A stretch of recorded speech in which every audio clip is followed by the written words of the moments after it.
যে ওমর ফারুকের মতন আমার যখন মনে হয় যে না অনেক মানুষ তো না খেয়ে আছে, আমি কিভাবে খাবো, সে ওখান থেকে রুটি নিয়ে যেতে পারে। তা আমরা সেই সমাজ আবার কি করতে চাই, সেই জন্যেই ইনসাফ লাগবে, দাড়ি পাল্লা না, সেই জন্য ইনসাফ লাগবে, যাতে আমি খাওয়ার সময় মনে হয় না যে আমি একা খাবো কেন, আর একটা বাচ্চা তো না খেয়ে আছে।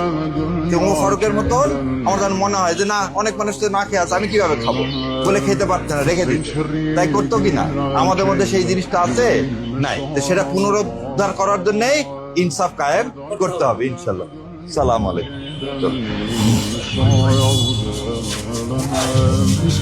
সালাম আলাইকুম। হ্যাঁ আলহামদুলিল্লাহ ভাই। টিভিতে দেখলাম, বাস্তব আজকে দেখলাম, ভালো লাগলো। টিভিতে দেখলেও না, বাস্তবে দেখলেও না, ইনশাল্লাহ আমরা সবাই সবার এই প্রতীকটা হচ্ছে আমার আপনার সবার প্রতীক, এটা জামাত ইসলামের প্রতীক নৈতিক দায়িত্ব, ইনশাল্লাহ। নৈতিক দায়িত্ব এখানে বোঝা আর কিছু বলবো না, ইনশাল্লাহ। আসসালামু আলাইকুম। চলেন।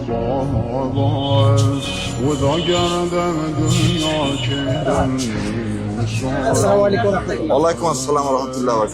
আপনি ওটা টিপতেছেন আর আমি আপনার দোকান খুঁজে বেড়াচ্ছি। চলেন চলেন, ওদের সুবিধা চলে, ওরা সেলফি ওরা কলে তুলে দিন, কারণ আমি তো সাইডে খুব লম্বা হয়ে যাচ্ছি। চলেন এবার হয়েছে, চলেন। ওয়ালাইকুম আসসালাম।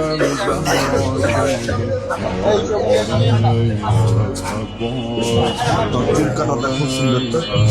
হ্যাঁ সালাম আলাইকুম। চল।